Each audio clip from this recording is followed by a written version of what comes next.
eggwanga Uganda lyandiba mu matiga agokusibwako nati.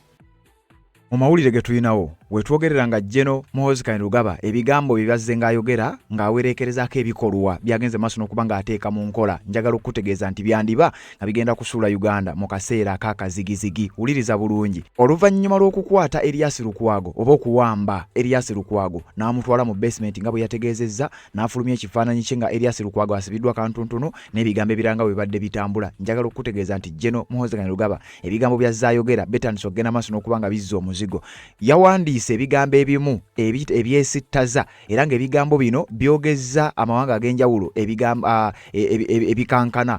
Waliwo ekigambo kye yawandiise ng'ayanukula Robert Kyagulanyi Ssentamu. Robert Kyagulanyi Ssentamu ayina tweet gye yagenze maaso n'okuba ng'avumirira General Muhoozi Kainerugaba ebikolwa bye yakoze. Ekigambo ekyo nga sinnakisoma naawe osobola okukisoma kiikyo kiri mu capital letters. Ekigambo ekyo eyakiwandiise muduumizi w'amagye ag'eggwanga erya Uganda era nga ye muduumizi ow'oku ntikko ow'amagye ga UPDF. Kakati njagala okutegeeza nti ekigambo ekyo kitambudde n'emikutu gy'amawulire okwetoolola ensi yonna bakyagenda maaso n'okuba nga baaseesinga beetegereza balabe naye ddala omusajja ono ddala kweziri oba bitambula mu mutwe gwe ebintu bitambula bulungi nnyo nga bwe byandibadde bitambula. Kakati njagala okutegeeza bino kwe tugatta ebyo byazze ng'ayogera nga n'agamu ku mawanga ag'enjawulo gavuddengayo ne gamulabula n'agamu ku mawanga amalala nga gayita mu ambassadors mu bakungu baago bavuddengayo ne bavumirira era ne balabula nga ne mu mawanga agamu baatuuka n'oku stage ng'okwekalakaasa olw'ebigambo by'omukulu aduumira amagye g'eggwanga erya Uganda. Kati ku mulundi guno bino birabika tebigenda kubanga bwe bibadde ebbanga lyonna. Omukulu ono yandiba ng'ayolekedde akaseera ak'akazigizigi nga n'abamu ku bantu abava mu tribe ey'Abanyankole bangi balabiddwako nga batandise okugenda maaso n'okuba nga beesamba bagamba nti omukulu ono ayagala kubaako byatuzaalira. Era nga mubamu ku bo Dr. Miriam Matembe yavuddeyo n'abaako byayogera n'awereekererwako abamu ku bantu abalala nga nabo bavumirira ebigambo by'omukulu ono. Mutabani wa Museveni n'afuuka nga Katonda for what? Ngu in fact ye Lukwago yakafuka simanye emirundi mmeka. Oluvannyuma lw'okukwata Erias Lukwago bangi bavuddeyo nga bagenda maaso n'okuba nga bagamba nti tetusobola kukkiriza mukulu ono kusigala ng'agenda maaso n'okuba ng'ayogera ebigambo by'ayogera. Nkuleetedde agamu ku mawanga gazze ng'alumba, abamu ku bakungu bazze ng'alumba, abamu ku bannabyabufuzi mu ggwanga erya Uganda bazze ng'alumba. Na biki ebizze biddirira nga bwe twogerera eggwanga erya Uganda lyandiba nga liyinza okugwa mu kaseera ak'akazigizigi just olw'ebigambo kubanga waliwo amawanga go nga tegasaaga. Eggwanga erya Sudaani oli oyo mmambuka. Abamu ku bannansi baasooka ne balabula General Muhoozi Kainerugaba. Mujjukira we ya threatening eggwanga lya Sudaani nti asobola okuwamba ekibuga Khartoum.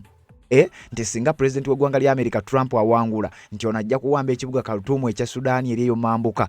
Ebigambo ebyolowooza byalinga eby'okusaaga naye bannansi baasooka ne bavuma General Muhoozi Kainerugaba n'abannamagye bennyini ab'eggwanga lya Sudaani ne bavayo ne bagenda maaso n'okuba nga bamulabula. Sooka owulire bino. Can someone tell this general for Uganda, this useless drunkard man, not to dare talk about Sudan? Kakati byatandika ng'ebyokusaaga naye n'abamu ku bannamagye mu ggwanga erya Sudaani nabo ne bagenda mu maaso n'okubeera nga bavaayo n'eddoboozi eryawamu era baavumirira ne balabula era ne bamusaba agende maaso n'okuba nga yeetonda. Amawulire ago nagakuwa era nkomezzaawo akatambi ako ngenda kukakwongera. Kakati ziba teziri busa. General Muhoozi Kainerugaba mu mwaka guno gwennyini gwe tulimu yagenda mu maaso n'okuba nga alumba eggwanga lya Turkey. Eggwanga lya Turkey yalirumba ku nsonga za Fred Lumbuye ng'agamba nti Turkey bwe taliriizinga Lumbuye.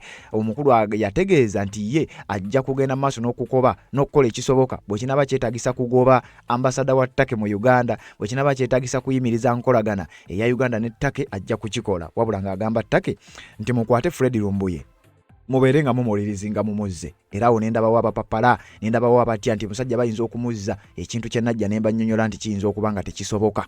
Kakati eggwanga lya Turkey nga terinaba kwanukula newankubadde nga nabo babiteekinga serious ngenda kuwa akatambi akalala awo akagenda maaso n'okuba nga kabyogerako. Omukulu ono okumanya atadde ne bakamaabe oba bakitaabe ku nninga ne General Salimu Sale yatuuka okuvaayo n'ajja n'abaako byayogera n'abanga abikkirira n'okuwolereza naye nga gwe bawolereza alabika tawolerezebwa.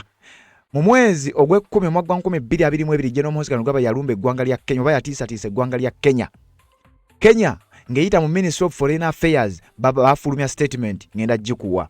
Muhoozi mu 2024 yalumba eggwanga lya Sudaani Sudani ne bafulumya statement ngenda gikuwa. Democratic Republic of Congo mu 2024 General Moses Kainerugaba yabaakera byatiisa ate eyo ne biwanvuwamukko n'ambasada w'eggwanga erya Uganda mu Kinshasa naye ne bamuyita bukubirira abitebye ngenda bikuwa.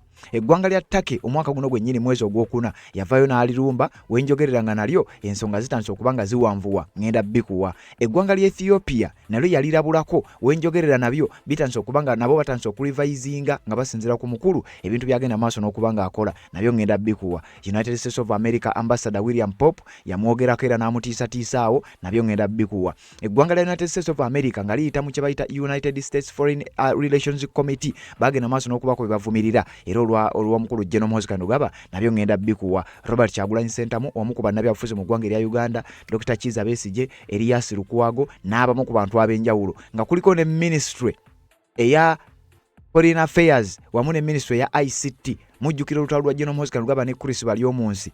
Chris Balyomunsi asobole okwa alyoka aveeyo ategeeze nti ye tatiisibwa era simanya General Moses Kainerugaba n'amulabula n'omulabula n'amugamba ssebo siggwayogerera gavumenti ya Uganda. Regarding the CDF does not speak for the government of Uganda. Akati olutalo nalwo terwakomaawo bino nabyo international community egenda maaso n'okubyetegereza nti naye ddala omusajja ono kiki ddala muli. Parliament y'eggwanga erya Uganda Defence and Internal Affairs Committee ababaka abatuula kakiiko ako nabo waliwo ebigambo ebyafulumye oba ebyafuluma gye vuddeko ngenda bikuwa. International Human Rights Organizations omuli ekitongole kya Human Rights Watch kyenzize nga nkugamba, Regional Civil Society Groups nabo bazze bagenda maaso n'okubanga bafulumya reports n'ebigambo ebyokulabula eri General Moses Kainerugaba n'ekitaawe General Yoweri Kaguta Museveni ku bigambo obugambo n'ebikolwa omukulu byagenda maaso n'okubanga awerekereza ku ebyo byazze ng'ayogera wenjogerera byandiba nga bitandise okugenda maaso n'okuteeka Uganda mu kaseera ak'akazigizigi. Ebigambo by'olabanga ebigambo mu kaseera kano bitandise okubanga bitandika okuzza omuzigo biyinza explodinga nga bwe wandiyagadde naye essaawa yonna ogenda kuwulira ogenda kutya. Mukutu gwa Red Zone TV webali kubanga okyagoberera yonna gy'osinzira okubanga gy'otulabira ate naba kubanga osubscribinga kikole kirira wansi awo olaba ekigambo subscribe kikwateko kwata kadde ka notification obeere omu ku abo abasooka okumanya buli we tuba tutaddeyo ensonga yonna obeere nga ate obeera notified nga tekuyitako genda awo okwate ku kade oba kye bayita notification bell kajja kukuyambako okubeera nga ate otambula naffe mu ngeri y'emu. Nyongera obbasaba okwongera okusubscribinga ku channel yaffe backup channel yaffe bagiyita Red Zone 2 oba Destiny TV eyo backup channel yaffe just in case nga bwe nzize mbagamba nti twafuna warning ku mukutu guno, so njagala obbategeeza nti channel eyo tugiteekawo nga backup channel bagiyita Red Zone 2. Osobola ogenda n'ogisaakinga, osobola ogisanga wano we tugitaaginga n'ogenda maaso n'okubanga osubscribingako ate n'okwata ne kadeera aka notification n'obeera omu ku abo abatamiisinga. Neeyo nayo tukolerayo era bw'obanga weetegereza osobola okunsangayo nga nze ngenda maaso n'okubaako byenkuteerayo ku nsonga ez'enjawulo ezigenda maaso mu ggwanga erya Uganda. Kakati tuli ku bigambo bya General Moses Kainerugaba byagenze maaso n'okubanga ayogera ne byagenze maaso n'okubanga akola. Bannabyabufuzi abamu abazze bawambibwa n'abamu ku foot soldiers n'abantu ba bulijjo bazze ng'atiisatiisa omuli amawanga ag'enjawulo gazze ng'atiisatiisa n'ebirala byonna bino tebabitwala for granted. Oyinza okulaba nga ababitwala for granted bali mu Uganda mokka naye nga international community amawanga ag'enjawulo individuals abo bannabyabufuzi ne ba diplomats bagenze maaso n'okuba nga ateekako oba nga akolako effujjo tebabitwala for granted. Kakati byenkuleetedde owulire omukulu ono essaawa yonna wandiwulira nga waliwo n'abamuguddeko omusango kyokka jjukira already ayina emisango mu ICC. Kati nga bulijjo tusooke tujjewo akalango kano oluvannyuma lw'akalango ngenda kujja nkwongereyo ensonga zigende maaso n'okuba nga ate zikwajja. Nsonga z'obufumbo olina omwami naye ng'akutawaanya, olina omukyala ng'akutawaanya, bajja ne bakwagalako ne bagenda. Gwe alina ebizibu mu byenfuna nga ssente zikuyita mu ngalo, wooteeka ssente zifa bufi b'owola tebazza. Gwe aloota ng'ogwa mu nnyanja, gwe alumizibwa omutwe nga guganja okuwona, naawe aloota ng'ebintu bikozesa ensonga z'obufumbo. Nina ekifo ku mugga awali amayinja wennyambululirako ebisiraani, ekikwa, ekifiiriza, omudibo, obutaganja, obutaweebwa. Nzijanjaba abantu ab'enzikiriza zonna, nsiŋŋaanibwa njeru ku lw'ejjinja. Gwanjagala kuba ku nnamba yange eyo, naawe aliye wale nnyo yita ku WhatsApp. Yes, webale kubanga okyagoberera, webale kubanga okyaliko yonna gy'osinzira okubanga gy'otulabira ku mukuto gwa Red Zone TV. Naddala gwe amaze okubeera ng'osubscribinga, gendako mu comment section kubanga sayidi eyo tutera okuyitayo, abubaka ne tuba nga tubuyitaayitamu mu comment section eyo. Gendayo oteekeyo obubaka bwo ku nsonga ez'enjawulo.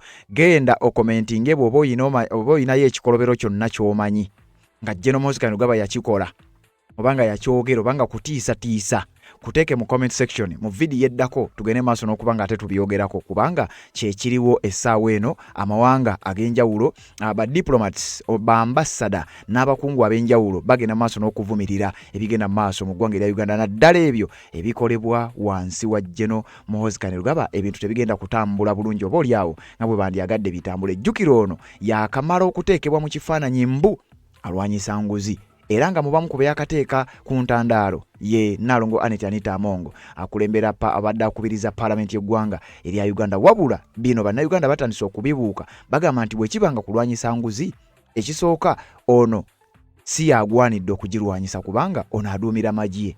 Ate n'ekirala engeri gy'abadde awo ebiragiro engeri Anita Amongo gy'abadde ateekebwa ku ntandaalo n'ebirala bifaanana bwe bityo Anita Amongo asinga CDF amaanyi.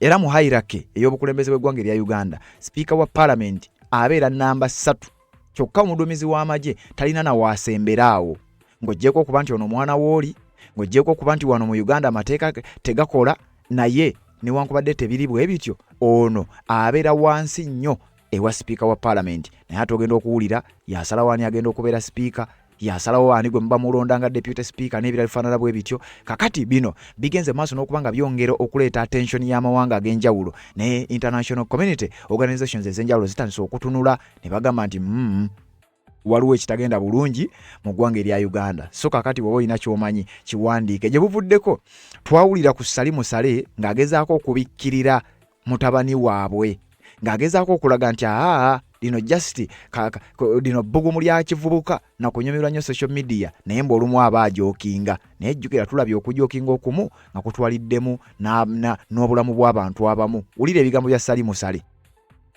CDF, you know that guy is a funny man because he's the only CDF who didn't come from Uganda Army, UNLA, NRA. So for him, he's a product of UPDF proper. UPDF was created after 95. So those guys are crazy. They have got their own, because they are educated, they are very well trained. So I don't know what he's. But he's a nice guy. He's a nice guy. What did he say? Saleh also dismissed that anything like the threats could happen. No. I don't think he's a new type of he's almost a Gen Z, I think. Most of them are like that. So that one we have already tried. He even attacked the Human Rights Commission. Yes. Yeah, but it's not a big issue really. Agambye mbu it's not a big issue even. Bino Salimu Sale yabyogera ng'ayogera n'abakungu ab'eggwanga lya Amerika n'abakungu abava ku lukalu lwa Bulaya. Jjukira baamusisinkana gye buvuddeko era nga kigambibwa nti baali bamusisinkanye ku bigambo bya mutabani waabwe be yali agenda maaso n'okuba ng'afukumuka ebyokumukumu ebyali bithreateninga oba okutiisa amawanga amalala. Tejjukira ono muduumizi w'amagye. Kakati bino nga bigenda maaso byatandikirawa kankutwale mpola nga bwe nakugambye. General Muhoozi Kainerugaba wano batugambye Muhoozi's history of inflammatory posts on X has drawn systematic high-profile condemnation across domestic and international spectrum. Ebigambo bya General Muhoozi Kainerugaba n'ebyafaayo bye by'okutweetinga tweets ezitaliimu nsakaŋŋambe bizze byexposinga era bicapturinze attention ey'abakungu b'amawanga ag'enjawulo ba high-profile diplomats bagezezaako okuvaayo emirundi egy'enjawulo nga bavumirira okukondemninga omukulu ono. Ebikolobero n'ebigambo bye byagenda maaso n'okuba ng'ayogera ng'ate aduumira magye, ekintu ekitaliimu nsa, ekintu ekirabisa eggwanga erya Uganda ng'eggwanga eryafa. Kakati ebigambo bino ffe abali wano ffe tuyinza okuba nga tubitwala nga ebitali kwegamba ng'ebyokusaaga oba ng'ebyokubalaata paka ng'omuntu amaze okuwambibwa, naye bo bali babitwala nti eyo ye stake oba eyo ye take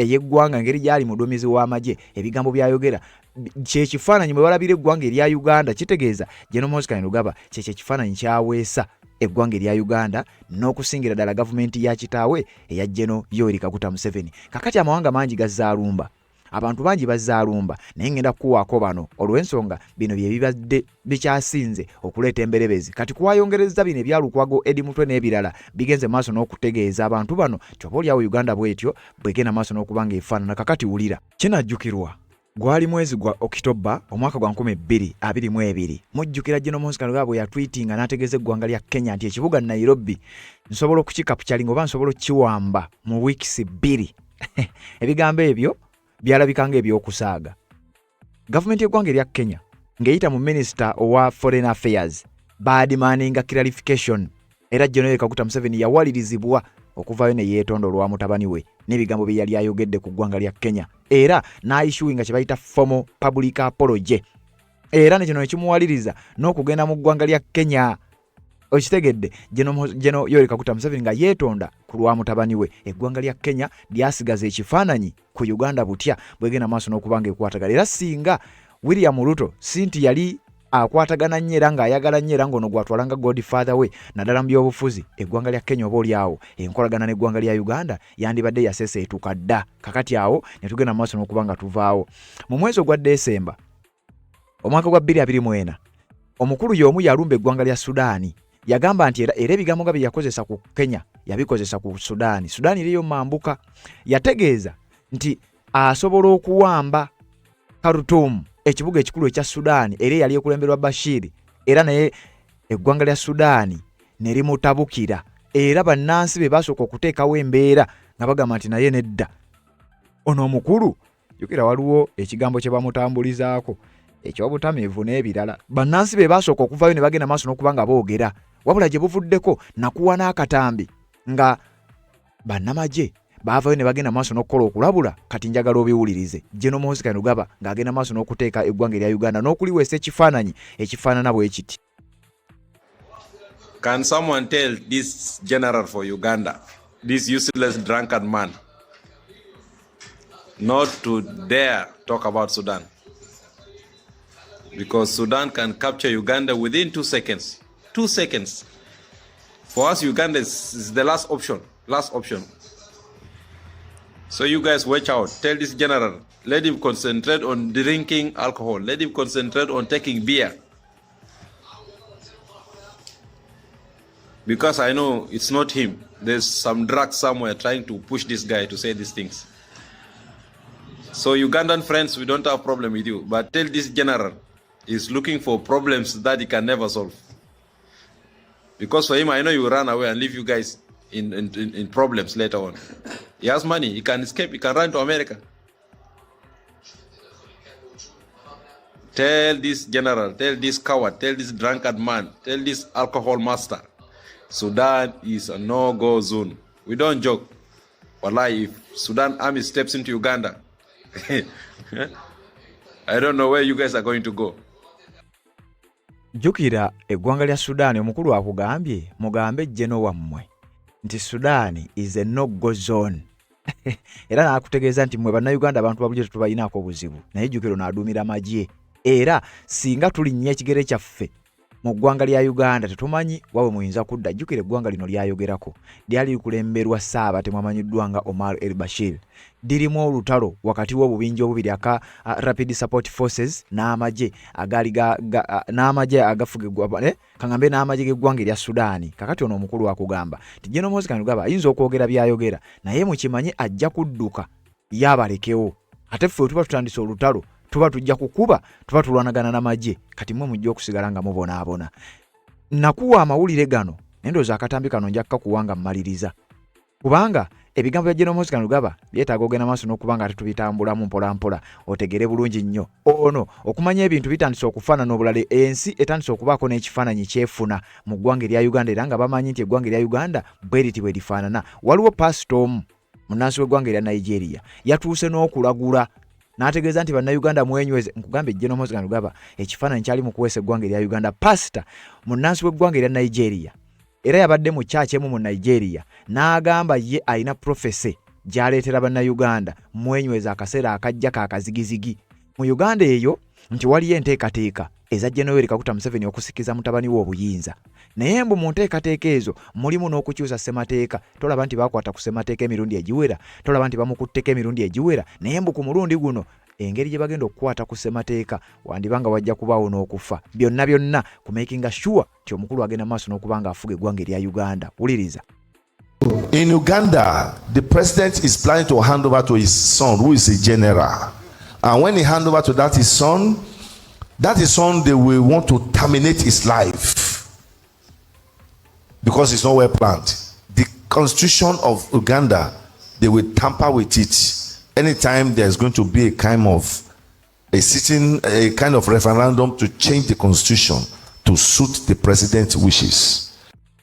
Okitegedde nti essaawa yonna wateekebwa mu ggwanga erya Uganda okubaawo either referendum oba constitutional amendments okulaba nga enkyukakyuka zikolebwa mu ssemateeka w'eggwanga erya Uganda, okulaba nga zifiitinga oba nga zisuutinga mu kwagala kwa Yoweri Kaguta Museveni okukwata General Muhoozi Kainerugaba mutabani we okuba nga amusikiza obuyinza. Kakati onaawulira, genda mu comment section ombuulire oba ggwe kino ogenda mu maaso n'okukirabawa era mu biseera ki tukyagenda mu maaso. Eggwanga lya Democratic Republic of Congo DRC mu mwezi omwaka gwa 2024 nga guggwako omukulu yatiisa yakola threats ez'okumukumira nga ayita ku mukutu gwa X nga atiisa nga bw'agenda okubaawo military action ku ba westerners oba amawanga nga America n'amawanga amalala agagenda maaso n'okukola zi contracts ez'enjawulo mu ggwanga era Democratic Republic of Congo. Jjukira America eyina endagaano ez'ebibuga by'omu ttaka n'eggwanga lya Congo. Kati General Muhoozi Kainerugaba yavaayo n'agenda maaso n'okuba nga atiisa nga bw'ajja okulumba eggwanga erya DRC. Kyokka tukimanyi bulungi essaawa eno UPDF ekyayina amagye mu ggwanga eryo. Minisita ow'ensonga z'ebweru w'eggwanga erya Congo mukadde kano nga Therese Kayikwamba Wagina naye nga waliwo minisita oba n'abakungu abalala mu kaseera ako ministry ey'ensonga z'ebweru w'eggwanga lya Congo baatuuka okusamoninga badiplomati b'eggwanga erya Uganda, embase ya Uganda mu Congo mu kibuga Kinshasa ne babasamoninga bajje babitebye. Kati okumanya Uganda erina ebizibu olw'omuntu omu. Uganda abakungu baayo eyo gy'olaba ye embase ya Uganda esangibwa mu kibuga Kinshasa eky'eggwanga erya Democratic Republic of Congo. Kati ng'oggyeko okubeera nti Uganda abakungu baayo babasamoninga bagende maaso n'okuba nga babitebya ebyokubeera nti omukulu yategeeza nga bwagenda okulumba eggwanga lya Congo. Kakati ate ne waliwo n'okwekalakaasa bannansi ba Congo kwe baakola ku embase ya Uganda mu ggwanga eryo. Ng'ekibeekalakaasa kye ki nti Uganda evujjirira akabinja ka M23 wamu n'eggwanga lya Republic of Rwanda nti bano ababiri be bagenda maaso n'okuvujjirira akabinja kano aka M23. Kati kyova olaba eno nga bambasada babasamoninga bagende maaso n'okubitebya. Kyokka ate nga n'eri bannansi bali ku embase y'eggwanga erya Uganda era baagirumba ne bagikuba ne bookya buli kimu n'empapula diplomatic papers documents ez'enjawulo ezirimu records ez'omugaso ennyo zaayokebwa bannansi b'eggwanga erya Democratic Republic of Congo naye nga byonna byali bivudde ku bigambo General Muhoozi Kainerugaba byazze ng'ayogera ne information eyafuluma nti Uganda eriwamu n'eggwanga lya Rwanda mu kuyambako ba mu kuvujjirira akabinja ka M23. So n'olwekyo bannansi b'eggwanga lya Congo ne bagenda mu maaso n'okukola ekyo. Kakati ebigambo bya General Muhoozi Kainerugaba ne bireetera ambasada w'eggwanga erya Uganda mu ggwanga erya Democratic Republic of Congo okugenda maaso n'okuba nga bamusamoninga agende maaso n'okuba nga abitebya era awo waliwoko emberebezi gwa zaatugoberera obijjukira ebyo nga mbikuwa. Mu mwezi ogwokuna omwaka guno gwennyini 2026 eggwanga lya Turkey General Muhoozi Kainerugaba yalirumba n'atiisatiisa okushatinga down embase y'eggwanga lya Turkey mu ggwanga erya Uganda ng'era abagamba nti either bakwate $1 billion bagimuwe oba si ekyo balirizinge Fred Lumbuye. Ensonga ezo muzijjukira gubadde mwezi gwa kuno omwaka guno eggwanga lya Turkey lyagenda maaso n'okuba nga wagenda maaso n'okubaawo kye bayita sharp diplomatic friction era ng'enkolagana wakati w'eggwanga lya Uganda n'erya Turkey. Eggwanga lya Turkey nga bo kyamazima si bantu bakusaagirako era eggwanga eryo lyateekawo embeera ne bannayuganda abawangalira mu ggwanga lya Turkey ne batandika okugenda maaso n'okuba nga babeera ku bunkenke bambi olw'ebyo ebyagenda maaso n'okuba nga byogerebwa. General Muhoozi Kainerugaba n'aba nga azaalidde bannayuganda ebizibu era waliwo n'akatambi k'enjagala olabe nga Fred Lumbuye alabula General Muhoozi Kainerugaba ku ebyo bye yali amaze okuba nga ayogera ku ggwanga erya Turkey. Wuliriza.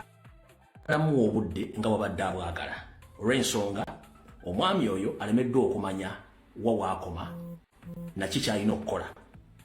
njagala soko bategeeza bannayuganda basinga obungi bavudde mu Uganda si lwakuba nti baagala no embeera embi eriyo ne basala bakwate passport bafulume bagire banoonye ekikule magala eddiba then basobole okubanga beebeezawo ng'abantu eggwanga lyo litukumye emyaka gigenda mu 15 abantu bangi bali baddemu bafuniddemu ekikule magala eddiba n'abantu bano si babi okujjako nga gw'ofudde ombi kati omuvubuka ono ye bw'akola by'akola yalooza buli omu agenda mumanyiira ekisooka lino eggwanga lyendimu terifugibwanko bafuzi b'amatwale nedda lyetwala kikulaga amaanyi gaalyo era economically bali independent tebabeesinga ku kintu kyo tebabeesinga ku nsi yonna bayambe bannyo bannayuganda obakuuma n'okubawa kye baagala buli kimu newankubadde waliwo ebizibuzo bibeeramu naye nga babadde bagezezzaako okukuuma bannayuganda so ensonga lwaki tubawa ekitiibwa ekyo so omwami ebyo bizibu byagala okuleeta wano bannayuganda bangi nnyo bayinza okufuna obuzibu ku komenti z'omusajja ezaagalo zaakoze ku ggwanga lino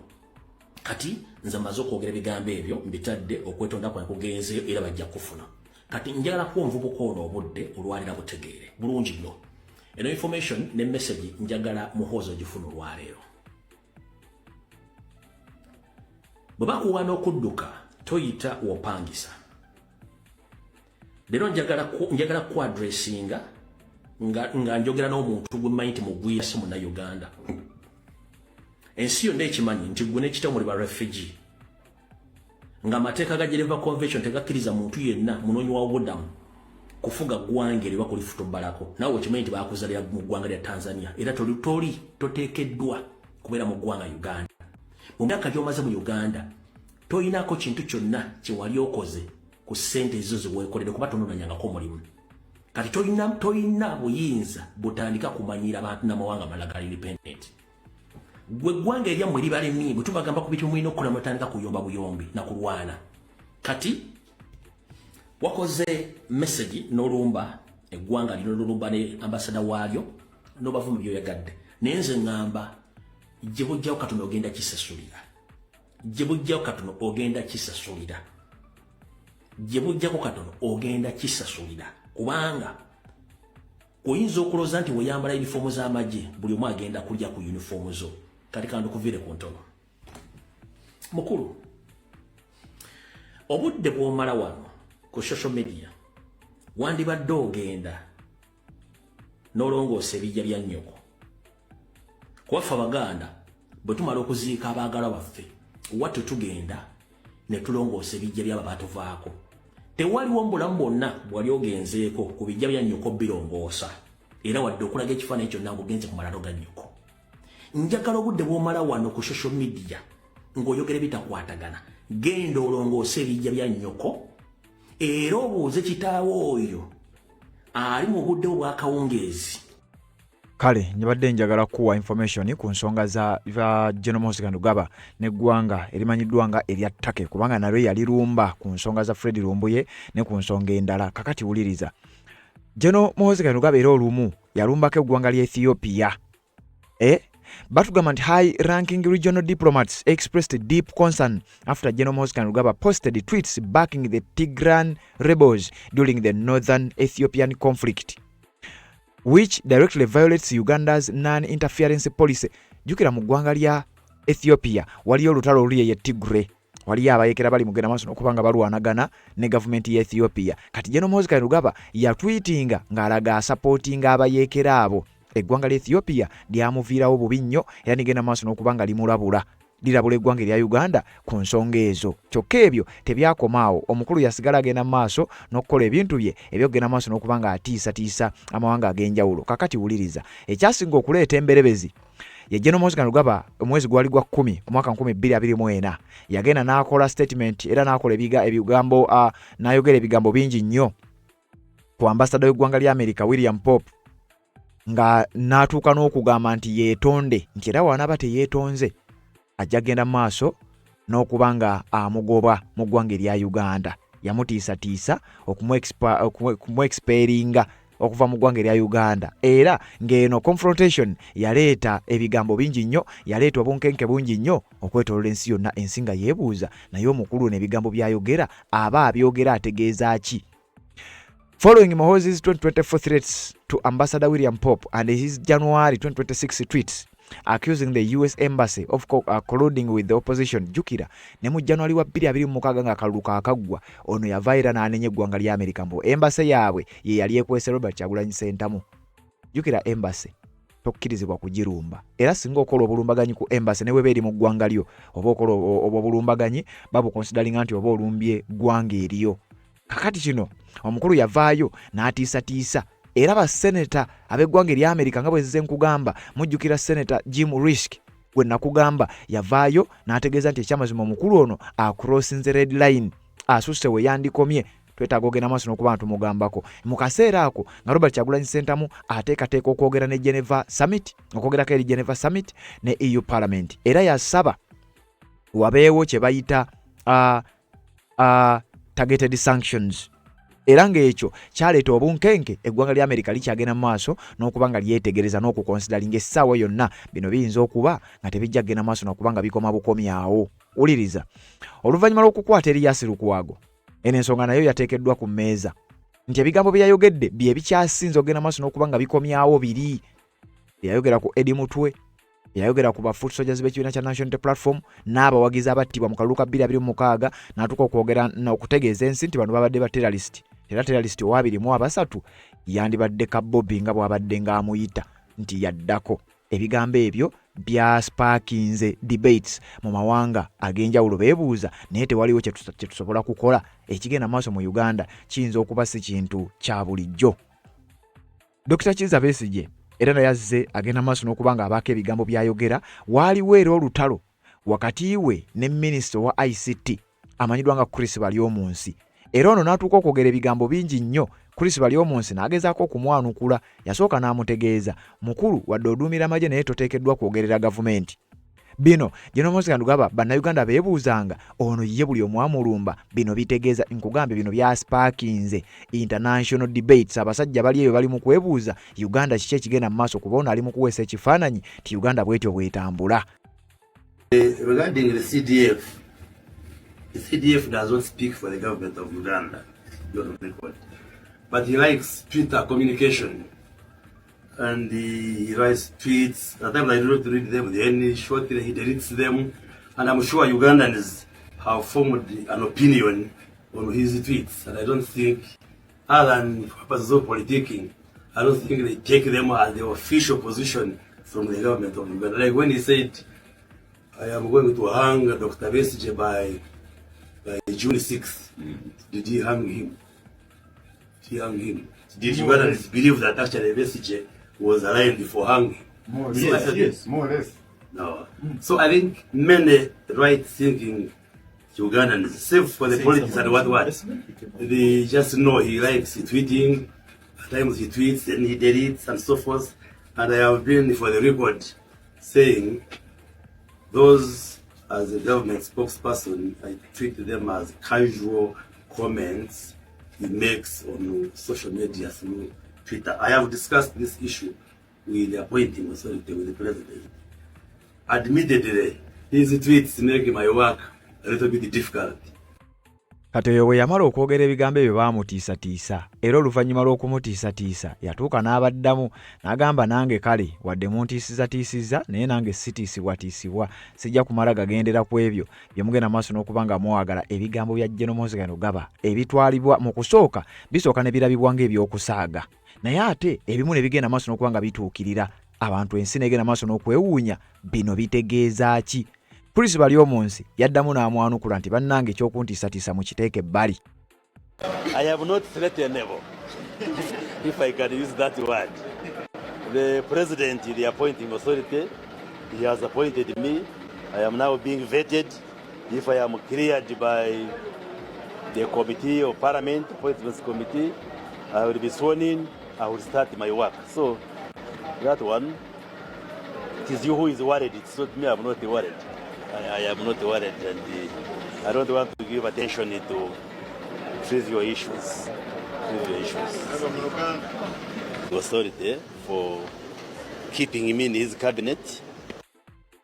kakati ebyo omuntu ayinza okubirabanga ebyali ebyabwe minisita oli mutabani wa gundi naye ebiseera ebisinga bino biwunzika bigenze maaso n'okubanga byapeninga kakati wenjogerera era wenkoledde akatambi kano nga n'emboozi endala etandise ogenda maaso n'okubanga ejja General Musikano gaba oluvannyuma lw'okuvaayo n'atiisatiisa okuggala NTV ne NBS NTV ne Daily Monitor eno kampani emu Nation Media nga bwegenda maaso n'okuba mbu ng'ekola amawulire agatamusanyusa jjukira mumanyi obutambi bwa NTV na Daily Monitor ge mawulire y'ensonga lwaki mbadde ng'ebiwandiiko bye nsinga okusomera biba bya Daily Monitor kubanga bano bali reliable naddala ku nsonga zino era NTV ye yakuba n'amawulire mujjukira amawulire gavumenti y'eggwanga erya Uganda lwe baagirabula nakati ng'ezo ensonga zikyali ku mmeeza nakugambye international community operating ku speed kwe twagala baalabula Ripoti yafuluma okuva mu kitongole ky'amawanga amagatte n'ebitongole by'enjawulo nga bategeeza ensi nti Uganda erina kyemanyi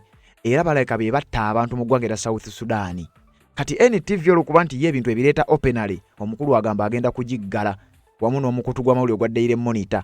Kati kansooke nkuzzeeyo agamu ku mawulire agazzeganyiiza ng'ovuddeko buno obutabi badde bakola NTV ezzenga ebikola Muhoozi bwe yamala okulumba eggwanga lya Sudan twate mu ggwanga lya South Sudan nalyo waliwo ebyavaayo ebyama ebyalaga nti abantu ba bulijjo baayokebwa ng'ennyonyi ezaabakumako omuliro zaali ziva mu ggwanga erya Uganda era nga zaalimu b'amagye ag'eggwanga erya Uganda. Ripooti y'aba UPDF baajeegaana naye NTV y'emu ku TV zokka ezaasobola okusoma eggulire eryo.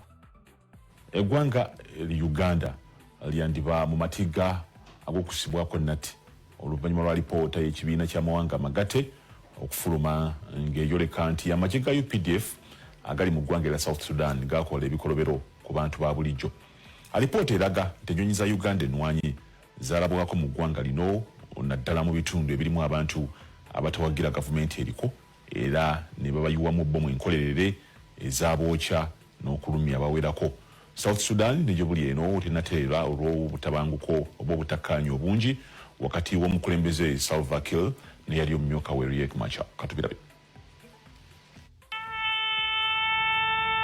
Okuva South Sudan lwe yafuna okumala ebbanga kyokka ebintu oyinza okugamba nti byandyonoonekera Uganda oluvannyuma lwa lipoota y'ekibiina ky'amawanga amagatte eyafulumye eyoleka nti ate abaagenda okutabaganya baliko oludda kwe bagwa. Alipoota eno eyasoose okufulumizibwa bannamawulire mu South Sudan eronkooma nti Uganda ezzenga eyambako gavumenti ya Salva Kiir okutta n'okulumya abantu abatamuwagira naddala mu bitundu by'abantu b'eggwanga ly'abanoa erisibukamu Riek Machar. Amagye ga Uganda gazze galumiriza nti gw'okugenda mu South Sudan gayitibwa gavumenti yaayo yennyini mu Maaci wa 2025 nga basinziira ku ndagaano y'ebyokwerinda eyakolebwa okubayambako okufufuggaza abayeekera b'akabinja ka Riek Machar agaali gafuukidde ddala olukokobe nga gaagala okumaamulako gavumenti.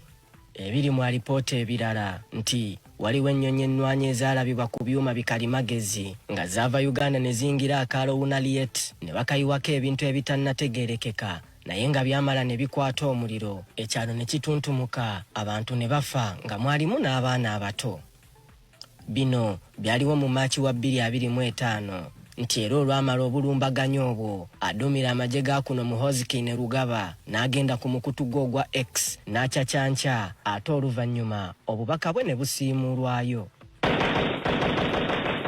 Kyokka alipoota eno temenya nnumba mmeka Uganda ze yakola ku bantu ba bulijjo wabula ekikoonako nti Uganda ennumba zino zaali nkwenteeketeeka obulungi era ng'abakulu ne kye bakola bakimanyi bulungi. Okuva omwaka oguwedde Uganda ezzenga yeegaana ebijijjo etekebwako nti yeetaba butereevu mu nnumba mu ggwanga lino beppo n'okuyira abantu ba bulijjo ebirungo ebitamanyiddwa bulungi ne bibookya. Ekitongole ki Amnesty International kirumiriza nti Uganda byekola mu South Sudan bimenya endagaano eyatuukibwako mu 2018 eyali ekugira memba waakyo yenna okubaako obuyambi bw'ebyokulwanyisa bwawa gavumenti ya South Sudan. Wiiki ewedde kyandibanga tekyewuunyisa lwaki gavumenti ya South Sudan yalagira eggye lya UN ekkuuma ddembe okwabulira akatundu akamanyiddwa nga Akobo mu ssaawa 72 zokka ng'amagye ge gagwisanya bwenyi n'ag'oludda oluvuganya. Gavumenti ya Uganda tennaba kwanukula butereevu ku nsonga eno. Why should Uganda get involved in the killing of civilians Yet the very same Ugandan UPDF are the very same army that has brought peace and stability in the region. From South Sudan to Somalia to Eastern DRC. We are the one army that is known to be involved in ensuring that there's peace, stability and security in this region. Ejje lya UPDF nalyo likyafuuse kyesirikidde wabula nga lipoota eno abamanyi okusomera ebbaluwa mu bbaasa bagamba nti mudda yandizaalira Uganda ebitukula ekiyinza okufiiriza eggwanga mu bintu bingi.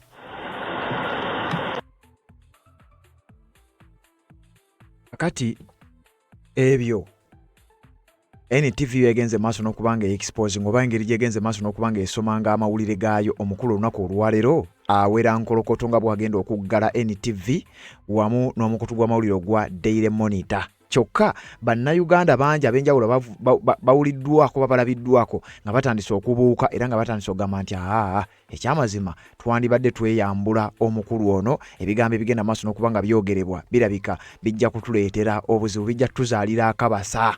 Eggwanga lya Uganda ekyasinze okwewunyisa ensi bye bigambo bye yayanukudde Robert Kyagulanyi Ssentamu mu tweets ezimu ku ezo ezasembyeyo. Ebigambo ebyo sijja kubisoma naye kambe kuteera awo mu kinene ojagenda maaso n'okubanga obitegeera kubanga omukulu yabiyisizza ku mukutu gwe ogwa X. Era ebigambo ebyo njagala okutegeeza olabanga ebiri awo naye byasparkinze debate oba kyoyinza okuyita international debate. Ngenda kukomawo mu video ze nnaakomawo nja kukuleetera nkulage bigambo ki abakulu batandise okugenda maaso n'okubanga badebatinga ku bigambo ebyo omukulu bw'atyo bwe yazzeemu ng'ayanukula Robert Kyagulanyi Ssentamu olw'okubaako kye yadde amugambye oba obutakkaanya ku nsonga emu engeri gye yabadde atulugunyaamu oba engeri gye yadde yeewaana mu kutulugunya Erias Lukwago. Kakati Robert Kyagulanyi Ssentamu mu kubaako bye yatwitinze General Muhoozi Kainerugaba bw'atyo bwe yayanukudde. Ebigambo ebyo nkugambye bitandise okubanga bireetera ensi okwebuuza ati neddala omusajja ono ekigendererwa kye kiyinza kubanga kiri ki. Bannayuganda bangi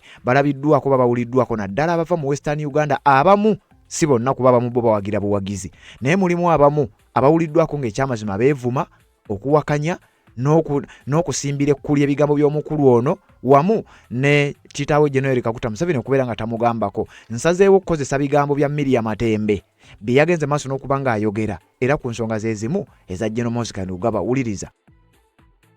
Mutabani wa Museveni n'afuuka nga Katonda for what? In fact Lukwago yakafuka simanye mirundi mmeka aliawo ayogera byayogera teri amukwata teri amusiba eggwanga lyonna litidde.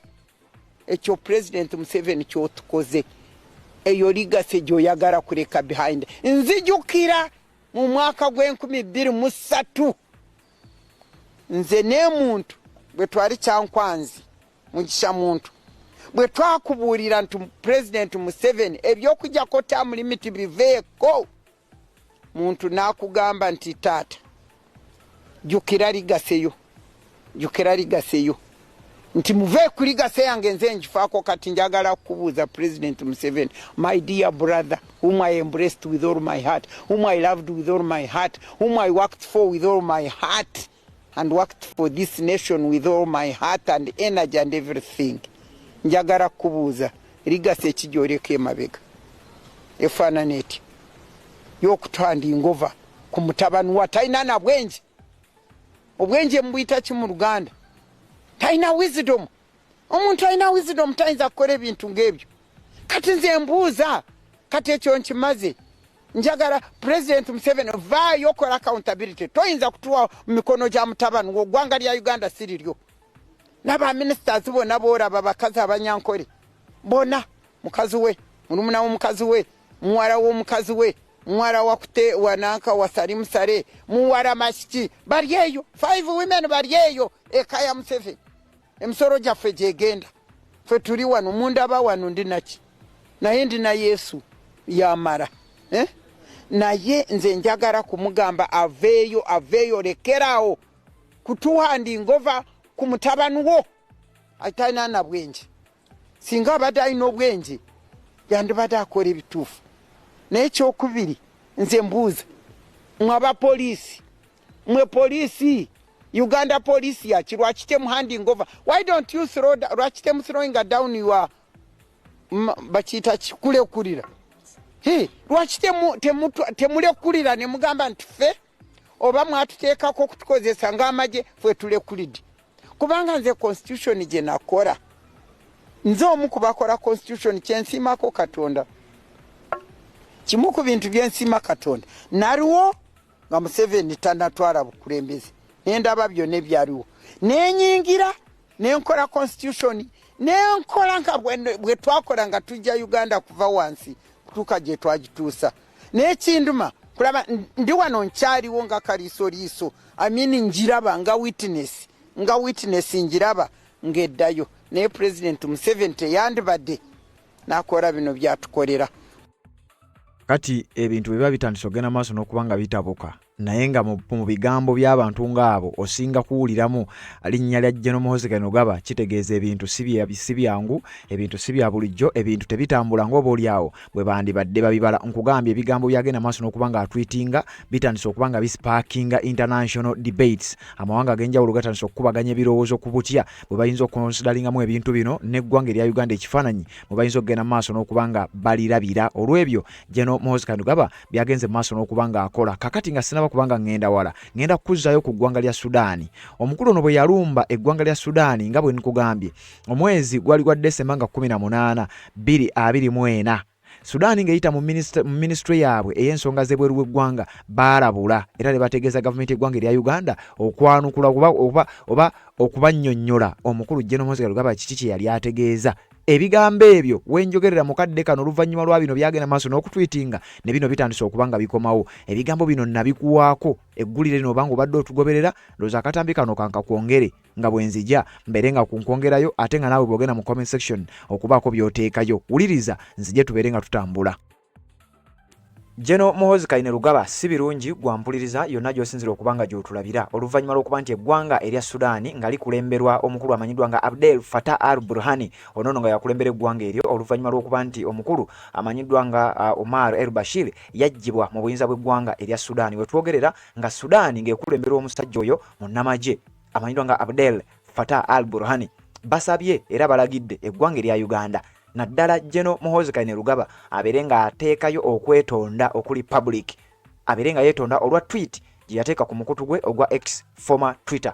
Emabegakaawo lwali lunaku lwakubiri ennaku zomwe zaali nga 17 omwezi guno gwennyini ogwa Desemba 2024, omukulu amanyiddwa nga General Muhoozi Kainerugaba wakati ng'agenda mu maaso n'okubanga atinkula olutalo wakati we ne His Excellency Robert Kyagulanyi Ssentamu. Olutalo nonno lubadde nalwo terunnaba kubeera nga luggwa. Kakati emabegakaawo yagenda n'ateekayo ku mukutu gwe ogwa X n'ategeeza nti singa Donald Trump, president omulonde ow'eggwanga erya United States of America, singa anaatuula mu office ye n'amagye gakulembera aga UPDF, bajja kuba basobola okugenda okulumba eggwanga erya Sudaani era ne bawamba ekibuga ekikulu eky'eggwanga eryo ekimanyiddwa nga Khartoum, ky'ekibuga ekikulu eky'eggwanga erya Sudaani. Sudaani yo mambuka gye twogerako. Kakati gavumenti y'eggwanga erya Sudaani bavuddeyo ne bateekayo ekiwandiiko era nga bategeeza naku lwabadde lwajjo nakusoma mwezi nga 18 mwezi gwa Desemba 2024 nga bategeeza nti mukulu General Muhoozi Kainerugaba ono nga yaduumira amagye g'eggwanga erya Uganda gamanyiddwa nga UPDF,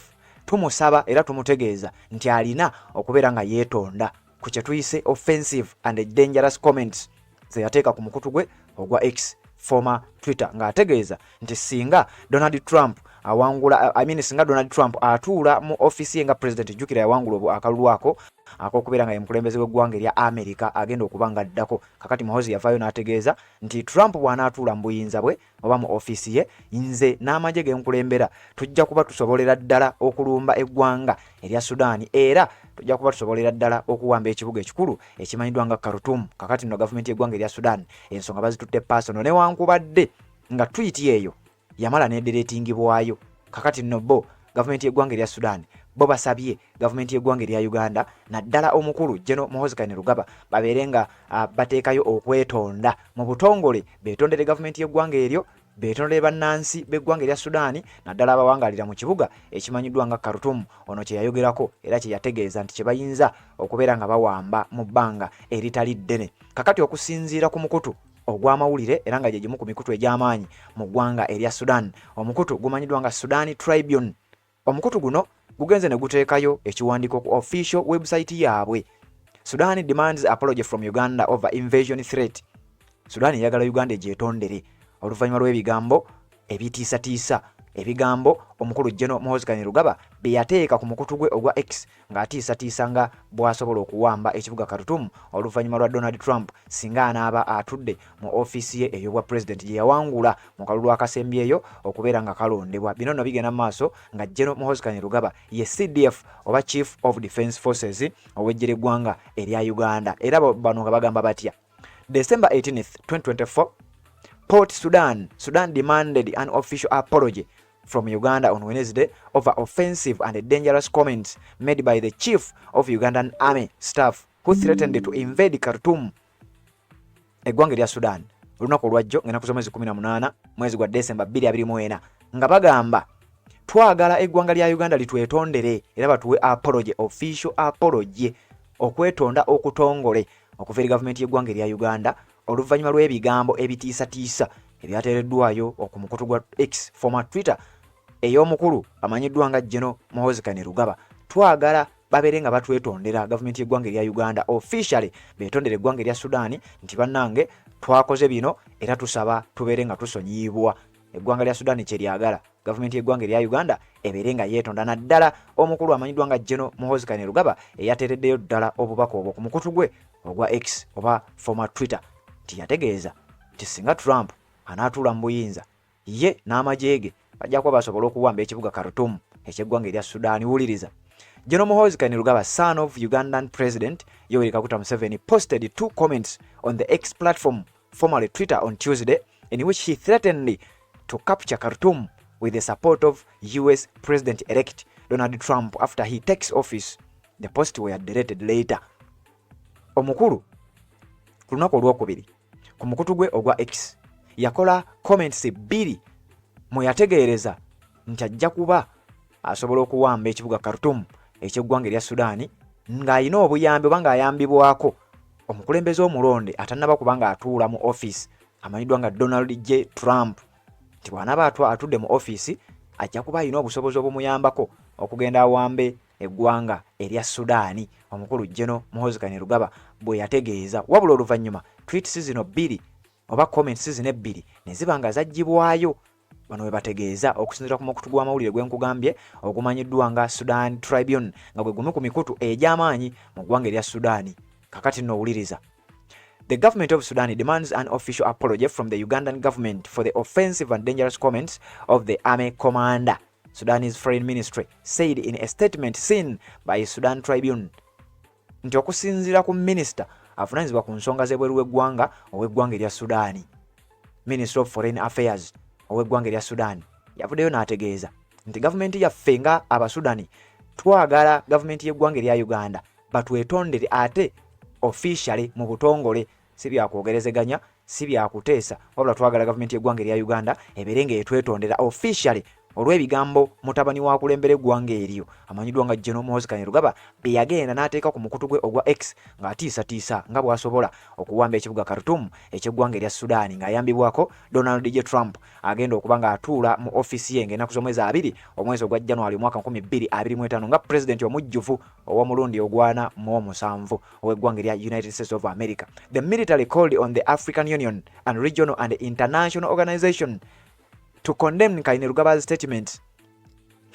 Uliriza nno eggwanga erya Sudan lisaba nga liyita mu ministry yaalyo ey'ensonga z'ebweru w'eggwanga eryo basaba nti ebitongole eby'enjawulo omuli omukago ogwa African Union, omukago ogutaba amawanga ga Africa, n'emikago emirala egyetoolodde olukalu lwa Africa ko n'emikago egyetoolodde ensi yonna, international organizations, ebitongole eby'amaanyi okuva mu nsi yonna.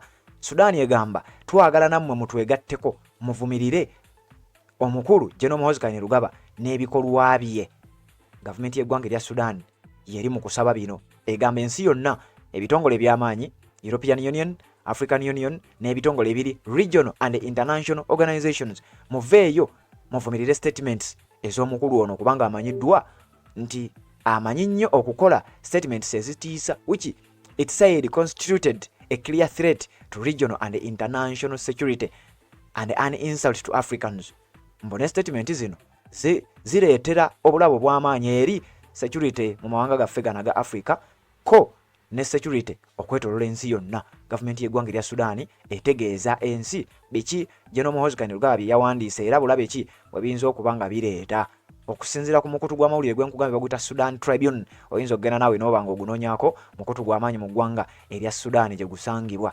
Kainerugaba's tweets came a day after a short visit to Addis Ababa where he met with Ethiopian Prime Minister Abiy Ahmed. Nti bino yagenza obiteekayo nga yakamaliriza olukyala lwe lwe yabadde akyaddeko mu ggwanga erya Ethiopia era n'asisinkana Prime Minister w'eggwanga eryo amanyiddwa nga Minister Abiy Ahmed, Prime Minister oba Katikkiro mu ggwanga erya Ethiopia. Naye nga jjukira waliwo embeera wakati w'eggwanga lya Ethiopia n'eggwanga erya Sudan. Kakati nno omukulu General Muhoozi Kainerugaba kigambibwa nti yabiteekayo nga yakamala okuva ku kukyala kwe. The Ugandan Army Chief's remarks sparked widespread anger among Sudanese social media users. Nti oluvannyuma lw'Omuhoozi lwe yateekayo ebigambo ebyo, abaana ku social media mu ggwanga erya Sudan baali tebakyalina kintu kirala kye boogerako okuggyako obubaka bwa General Muhoozi Kainerugaba era nti byaleesewo okweraliikirira mu ggwanga erya Sudan. Jjukira wakyaliyo embeera ey'obunkenke, eggwanga lino lyakamala okubeera nga liva mu mbeera embi. Ennaku z'omwezi nga 2 omwezi ogw'omunaana omwaka gwa 2019 eggwanga lino lyafuna ekyekango oluvannyuma lw'omukulu amanyiddwa nga Omar el-Bashir eyali afugidde eggwanga eryo emyaka egisukka mu 30. Era ennaku z'omwezi nga 11 omwezi ogw'okuna 2019 baali bamaze okuba nga bamutwalaganya. Kakati nga 2 ogw'omunaana bakwata ne bateekawo gavumenti kye bayita Transitional Military Council. Era ng'eno yasooka n'ekulembera omukulu amanyiddwa nga Abdel Fattah al-Burhan ng'era ali wamu ne kye bayita Civilian and Military Representatives. Waliwo mu gavumenti ye yakintabuli nga mulimu abantu ba bulijjo, mulimu ne bannamagye era nga bwatyo bwe bagenda okugenda mu maaso n'okuba nga bakwasaganya eggwanga lyabwe. Kakati nno tebinnatereera bagamba nti omukulu ebigambo byataddeyo bitweraliikiriza era twagala eggwanga lya Uganda libeere nga litwetondera ate bunnambiro. Assalamu alaikum warahmatullahi wabarakatuh. Amanya nsonga z'obufumbo olina omwami naye ng'akutawaanya, olina omukyala ng'akutawaanya, bajja ne bakwagalako ne bagenda. Gwe alina ebizibu mu byenfuna nga sente zikuyita mu ngalo, wooteeka sente zifa bufi b'owola tebazza. Gwe aloota ng'ogwa mu nnyanja, gwe alumizibwa omutwe nga guganja okuwona, naawe aloota ng'ebintu bikozesa ensonga z'obufumbo. Nina ekifo ku mugga awali amayinja wennyambulirako ebisiraani, ekikwa ekifiiriza, omudibo obutaganja obutaweebwa. Nzijanjaba abantu ab'enzikiriza zonna, nsiŋŋaanibwa njeru ku lw'ejjinja. Gwanjagala kuba ku nnamba yange eyo, naawe ali ewala ennyo yita ku WhatsApp.